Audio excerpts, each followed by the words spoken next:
கர்த்தராகிய இயேசு கிறிஸ்துவின் இனிய நாமத்திலே அடியேன் உங்களை வாழ்த்துகிறேன்.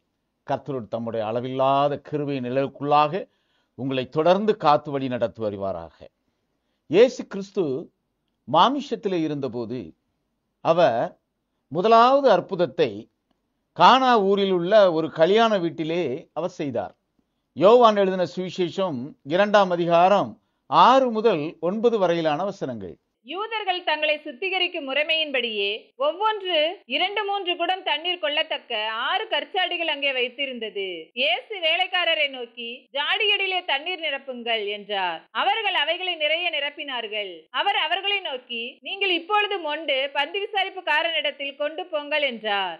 அவர்கள் கொண்டு போனார்கள்.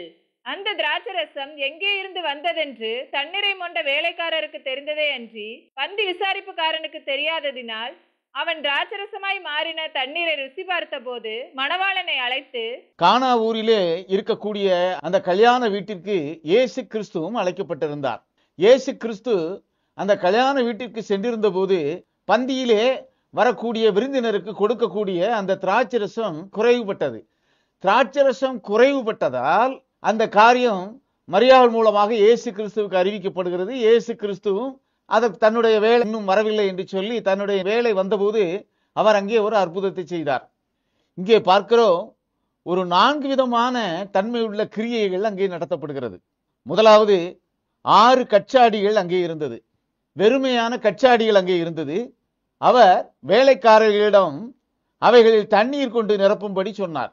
இது 2வது காரியம். பின்னர் அந்த பணியாட்களிடம் அவர் அதை மொண்டு நீங்கள் பந்தி விசாரிப்புக்காரருக்கு கொடுங்கள் என்றார். கச்சாடிகளில் இருந்து அந்த தண்ணீர் ஊற்றப்பட்டதே அந்த தண்ணீரை எடுத்து செல்கிறார்கள். அது கச்சாடியிலிருந்து அவர்கள் எடுக்கும்போது அது திராட்சரசமாக மாறி இருந்தது. திராட்சரசமாக மாறி இருந்த அந்த தண்ணீரை பந்தி விசாரிப்புக்காரனிடம் கொண்டு கொடுக்கிறார்கள். பந்தி விசாரிப்புக்காரர்கள் அது கல்யாண விருந்துக்கு அழைக்கப்பட்டவர்களிடத்துக்கு கொடுக்கிறார்கள். கல்யாண விருந்திலே தண்ணீர் ரசமாக மாற்றப்படுகிறது.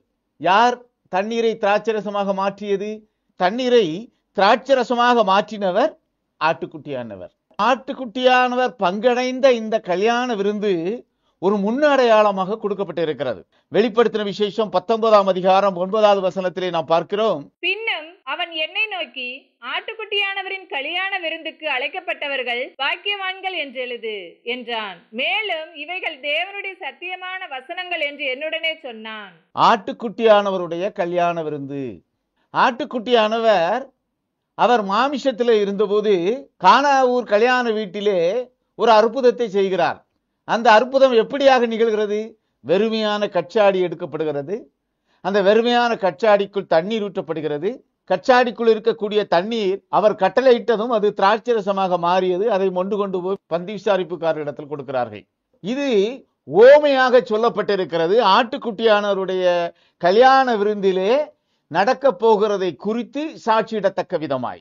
வெளிப்படுத்தின விசேஷம் 19ஆம் அதிகாரம் 9வது வசனத்திலே நாம் பார்க்கிறோம், பின்னும் அவன் என்னை நோக்கி, ஆட்டுக்குட்டியானவரின் கல்யாண விருந்துக்கு அழைக்கப்பட்டவர்கள் பாக்கியவான்கள் என்று எழுது என்றான். மேலும் இவைகள் தேவனுடைய சத்தியமான வசனங்கள் என்று என்னுடனே சொன்னான். ஆட்டுக்குட்டியானவரின் கல்யாண விருந்துக்கு அழைக்கப்பட்டவர்கள் பாக்கியவான்கள் என்று எழுது. ஆட்டுக்குட்டியானவருடைய கல்யாண விருந்துக்கு யார் அழைக்கப்படுகிறவர்கள்? ஆட்டுக்குட்டியானவர் மூலமாக யார் ஜீவனை பெற்றிருக்கிறார்களோ அவர்கள் அழைக்கப்பட்டிருக்கிறவர்கள். ஆட்டுக்குட்டியானவர் மூலமாக யார் ஜீவனை பெற்றிருக்கிறார்கள்?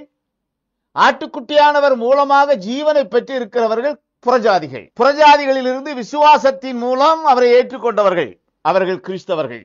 ஆட்டுக்குட்டியானவருடைய இந்த கல்யாண விருந்துக்கு அழைக்கப்படுகிறவர்கள் புறஜாதிகள். புறஜாதிகள் கர்த்தருடைய நாமத்தின் மேல் விசுவாசம் வைத்து கர்த்தருடைய நாமமாக உயர்த்தப்பட்டிருக்கிற கர்த்தராகிய இயேசு கிறிஸ்து என்ற நாமத்தின் மீது விசுவாசம் வைத்து அந்த நாமத்தை ஏற்றுக்கொண்டதன் மூலம் ஜீவனுக்குரியவர்களாகி அந்த ஜீவனுக்குரியவர்களாக மாறிய நாம் நமக்கு கட்டளையிட்டிருக்கிற அந்த காலத்துக்குரிய பிரமாணத்தின்படி செயல்படும் பொழுது நாம் அந்த கல்யாண விருந்துக்குள் செல்வதற்கு கிருபை பெற்றவர்களாகிறோம்.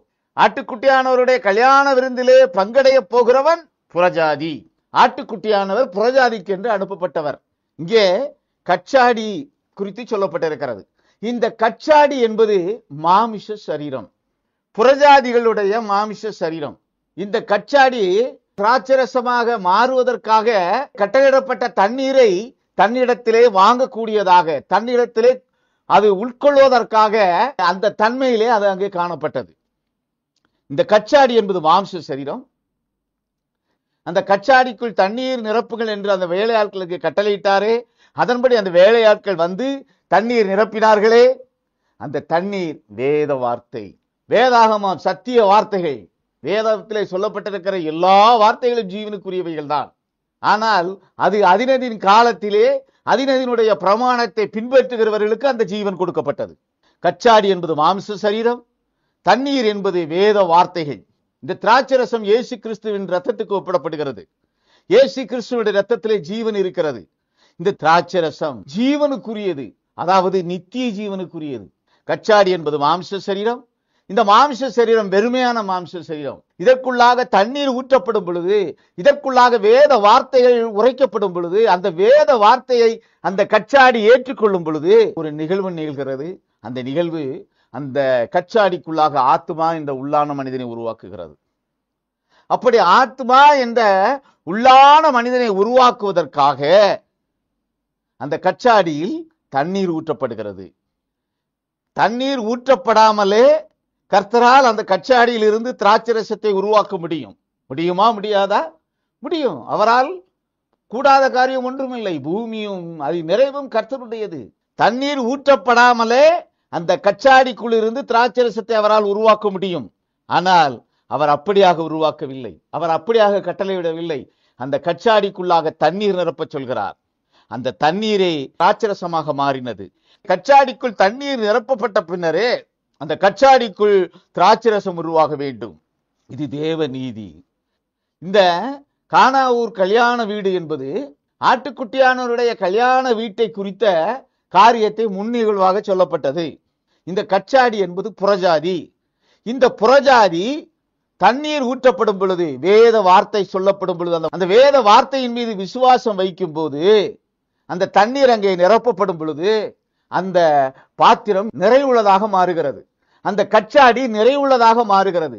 அந்த மாம்ச சரீரம் நிறைவுள்ளதாக மாற அதற்குள்ளே ஊற்றப்பட்டிருக்கிற அந்த தண்ணீராகிய வேத வார்த்தை அந்த சரீரத்துக்குள்ளாக ஆத்மா என்ற உள்ளான மனிதனை உருவாக்குகிறது. அந்த ஆத்மா என்ற உள்ளான மனிதன் உருவாக்கப்பட்ட பின் அந்த கச்சாடி வெறுமையான கச்சாடியாக இல்லை, அது பூரணப்பட்டிருக்கக்கூடிய ஒரு கச்சாடியாக இருக்கிறது. கிறிஸ்தவனாக ஒரு மாம்ச சரீரம் பிறப்பதனால் மாத்திரம் அதற்குள்ளாக ஆத்மா என்ற உள்ளான மனுஷன் உருவாகாது. ஆனால் இஸ்ரவேலர்களுக்கு அப்படி அல்ல. இஸ்ரவேலர்களுக்கு கொடுக்கப்பட்டிருக்கிற கிருபை, அவன் இஸ்ரவேலனாக அந்த பாத்திரம் பிறந்தால் அவனுக்குள்ளாக ஆத்மா என்ற உள்ளான மனிதன் உருவாகிவிடும். இது பழைய ஏற்பாட்டிலே கொடுக்கப்பட்டிருந்த கிருபை, அது இஸ்ரவேலர்களுக்கு கொடுக்கப்பட்டிருந்த கிருபை. ஆனால் புதிய ஏற்பாட்டின்படி புறஜாதிகளாகிய நாம், கிறிஸ்தவர்களாக்கப்படுகிற நாம், கிறிஸ்தவ குடும்பத்தில், அதாவது தாயும் தகப்பனும் கிறிஸ்துவை ஏற்றுக்கொண்டவர்களாக இருக்கிற அந்த குடும்பத்திலே பிறக்கக்கூடிய குழந்தை, அதற்குள்ளாக உள்ளான மனுஷன் என்ற ஆத்மா இயற்கையிலே அது உருவாகாது. நியமனத்தின்படி இது உருவாகாது. அது உருவாக வேண்டும் என்றால் அந்த புறஜாதி என்ற பாத்திரம் கச்சாடியாக உயர வேண்டும். அந்த கச்சாடி ஊற்றப்படுகிற தண்ணீரை ஏற்றுக்கொள்ளத்தக்கதாக இருக்க வேண்டும். அதற்குள்ளாக வேத வார்த்தை ஊற்றப்பட வேண்டும். ஊற்றப்படுகிற அந்த வார்த்தையின் மீது விசுவாசம் உள்ளவனாய் அந்த கச்சாடியின் பாத்திரம் இருக்கும் பொழுதுதான் அதற்குள்ளாக ஆத்மா என்ற உள்ளான மனிதன் உருவாகிறான். கிறிஸ்தவ குடும்பத்தில் பிறந்தவன் எவனும் வெறுமையான கச்சாடியே. இந்த வெறுமையான கச்சாடிக்குள் தண்ணீர் ஊற்றப்படும் பொழுதுதான் ஆத்மா என்ற உள்ளான மனிதன் உருவாகிறான். இந்த ஆத்மா என்ற உள்ளான மனிதனை பெற்றுக்கொள்வதற்காக அந்த கச்சாடியானது பாத்திரம் உள்ளதாக இருக்க வேண்டும். அது ஏற்றுக்கொள்ளக்கூடிய தன்மையிலே அது பூரணப்பட்டிருக்க வேண்டும். அது ஓட்டையான கச்சாடியாக இருக்குமே, ஆனால் அந்த தண்ணீர் அதற்குள் நிற்காது. உரைக்கப்படுகிற வார்த்தை அதற்குள் நிற்காது. வேத வார்த்தைகள் அதற்குள் நிற்காது.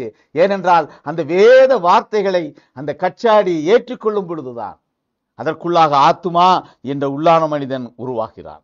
கிறிஸ்தவ குடும்பத்தில் பிறந்தவனானாலும் அந்த மாம்ச சரீரம் புறஜாதி தான்.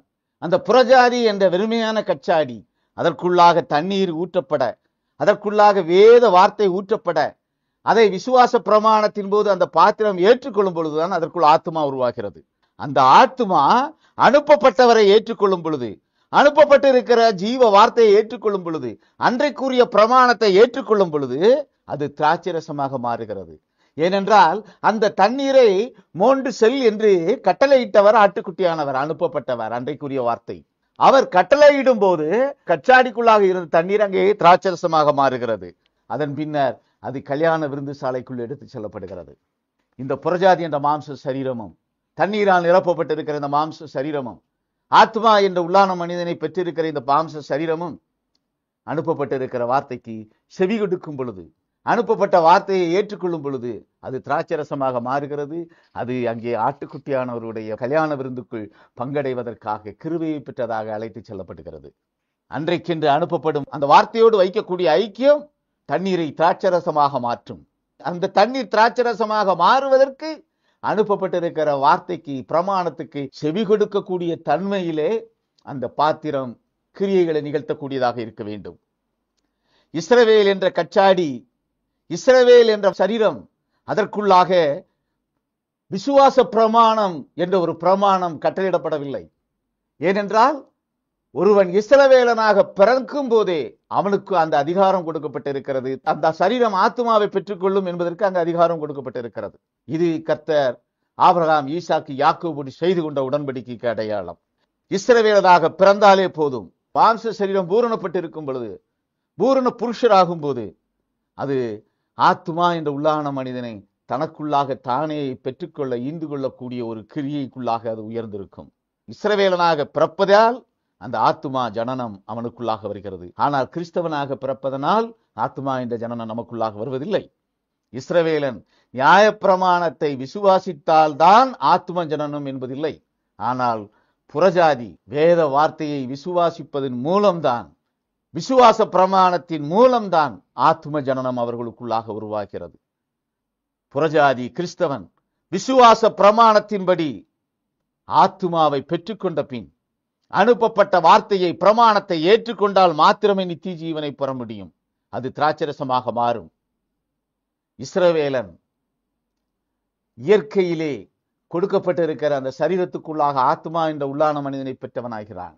ஜனனத்தின் மூலமே நியாய பிரமாணத்துக்குரியவனாகிறான். நாம் ஜனனத்தின் மூலமே நாம் விசுவாச பிரமாணத்துக்குரியவர்களானவர்கள் அல்ல. நாம் ஜனனத்தின் மூலம் புறஜாதிகள்.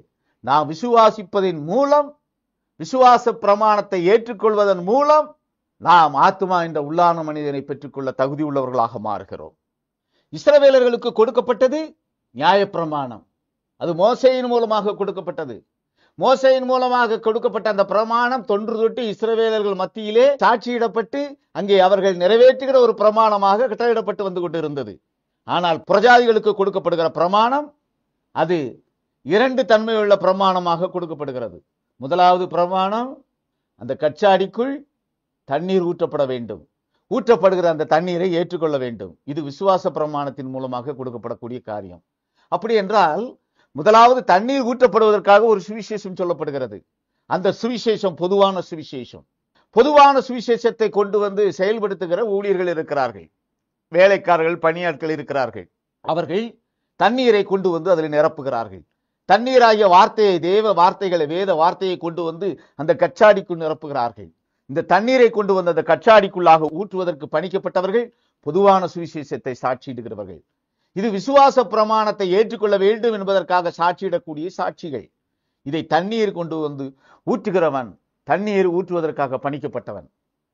அவர்கள் கொண்டு வந்து ஊற்றக்கூடிய அந்த வார்த்தை, வேத வார்த்தை பொதுவான சுவிசேஷமாக அறிவிக்கப்படுகிறது. பொதுவான சுவிசேஷம் வெறும் கச்சாடி தனக்குள்ளாக ஆத்துமா என்ற உள்ளான மனிதனை பெற்றுக்கொள்வதற்காக ஊற்றப்படுகிற அந்த தண்ணீரை விசுவாசிப்பதன் மூலம் பெற்றுக்கொள்ளக்கூடிய கிருபை. இப்பொழுது அந்த கச்சாடிக்குள் தண்ணீர் நிரப்பப்பட்டு விட்டது. புறஜாதி என்ற அந்த மாம்ச சரீரம் இப்பொழுது விசுவாச பிரமாணத்தை ஏற்றுக்கொண்டு விட்டது. விசுவாச பிரமாணத்தை அது ஏற்றுக்கொண்டதனால் அதற்குள்ளாக ஆத்மா என்ற உள்ளான மனிதன் உருவாகி விட்டான். இப்பொழுது கச்சாடியில இருக்கக்கூடிய தண்ணீரானது ஆட்டுக்குட்டியானவருடைய கல்யாண விருந்துக்குள் செல்ல வேண்டும் என்றால் அதற்கு ஒரு மாறுதல் அங்கே ஏற்பட வேண்டும். அந்த மாறுதல் தண்ணீராக இருந்து அது அங்கே அனுமதிக்கப்பட போகிறதில்லை. அது அங்கே திராட்சரசமாக மாற வேண்டும். அந்த தண்ணீர் திராட்சரசமாக மாறும் பொழுதுதான் அது அங்கு ஆட்டுக்குட்டியானவருடைய கல்யாண விருந்துக்கு கொண்டு செல்லப்படும். இங்கே தண்ணீராக ஊற்றப்பட்டு இருக்கிற அந்த வேத வார்த்தைக்குள்ளாக அன்றைக்கென்று கொடுக்கப்பட்டிருக்கிற பிரமாணம், அது அந்த தண்ணீரை திராட்சரசமாக மாற்ற செய்கிறது. அனுப்பப்பட்டிருக்கிற வார்த்தைக்கு செவி கொடுப்பதன் மூலம், அனுப்பப்பட்டிருக்கிற பிரமாணத்தை ஏற்றுக்கொள்வதன் மூலம் அந்த தண்ணீர் திராட்சரசமாக மாறுகிறது. அது ஆட்டுக்குட்டியானவருடைய கல்யாண விருந்துக்கு சென்றடையக்கூடிய தகுதி உள்ளதாக அது மாறுகிறது. அதற்காக அறிவிக்கப்படுகிற சுவிசேஷம் அன்றைக்குரிய பிரமாணத்துக்குரிய சுவிசேஷம், ராஜ்யத்துக்குரிய சுவிசேஷம், பரலோக ராஜ்யத்தை சுதந்திரிப்பதற்காக கொடுக்கப்பட்டிருக்கிற கிருபைக்குரிய சுவிசேஷம். ஒவ்வொரு சபை காலத்திலும் அந்த சபைக்குரிய பிரமாணம், அங்கே தண்ணீர் திராட்சரசமாக மாறுவதற்காக கொடுக்கப்பட்ட பிரமாணம். பொதுவான சுவிசேஷம் கிறிஸ்தவனாக மாறுவதற்கு கொடுக்கப்படுகிற சுவிசேஷம், ஆத்துமா கொண்டவனாக மாறுவதற்கு கொடுக்கப்படுகிற சுவிசேஷம். அன்றைக்கென்று அனுப்பப்பட்ட சபை பிரமாணம் அந்த ஆத்துமா அந்த திராட்சரசமாக மாறி ஆட்டுக்குட்டியானவருடைய கல்யாண விருந்துக்குள் செல்லக்கூடிய கிருபையை பெற்றிருக்கக்கூடிய தன்மையை பெறுகிறதாகும். ராஜ்யத்தின் சுவிசேஷம் தண்ணீரை திராட்சரசமாக மாற்றும், ஆத்துமாவை நித்திய ஜீவனுக்குரியதாக மாற்றும். புறஜாதி கச்சாடி, இது ஓமையாக சொல்லப்பட்டிருக்கிறது. இயேசு கிறிஸ்து கட்டளையிடுகிறார், அங்கே இருக்கக்கூடிய 6 கச்சாடிகளையும் நீங்கள் தண்ணீரினால் நிரப்புங்கள் என்று. புறஜாதிகள் சபை பிரமாணத்துக்கு உட்பட்டவர்கள். இந்த புறஜாதியை கச்சாடி என்று பார்த்தோம். இங்கே சொல்லப்பட்டிருக்கிறது 6 கச்சாடிகள் மாத்திரம்தான் இங்கே பணிக்கப்பட்டிருக்கிறது. ஆனால் சபை காலங்கள் 7, சபை பிரமாணம் 7 சபை காலங்களிலும் 7 பிரமாணங்கள் கொடுக்கப்பட்டிருக்கிறது. அந்த பிரமாணமே அந்த கச்சாடிக்குள் இருக்கக்கூடிய தண்ணீரை திராட்சரசமாக மாற்றும். ஆனால் அனுமதிக்கப்பட்டிருக்கிற 7 சபை காலங்களில் முன்னுதாரணமாய் சொல்லப்பட்டிருக்கிற கச்சாடிகள் 6 கச்சாடிகள் நிரப்பப்பட்டிருக்கிறது. இந்த முதலாவது கச்சாடி அப்போஸ்தலனாகிய பவுல். அப்போஸ்தலனாகிய பவுல் என்ற மாம்ச சரீரம் முதலாவது சபைக்கென்று தெரிந்தெடுத்து அனுப்பப்பட்ட தூதன். பவுல் யார்? பவுல் இஸ்ரவேலன், அவன் பென்யமீன் கோத்திரத்தான். மீதமுள்ள 6 சபை தூதர்களும் புறஜாதிகள்.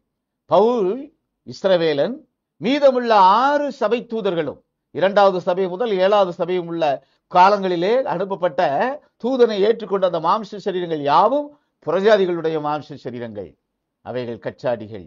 பவுல் இங்கே சொல்லப்பட்டிருக்கிற வார்த்தையின்படியாக அவன் புறஜாதி என்ற மாம்ச சரீரம் அல்ல, அவன் இஸ்ரவேலன் என்ற மாம்ச சரீரம். அவன் பென்யமீன் கோத்திரத்தான்.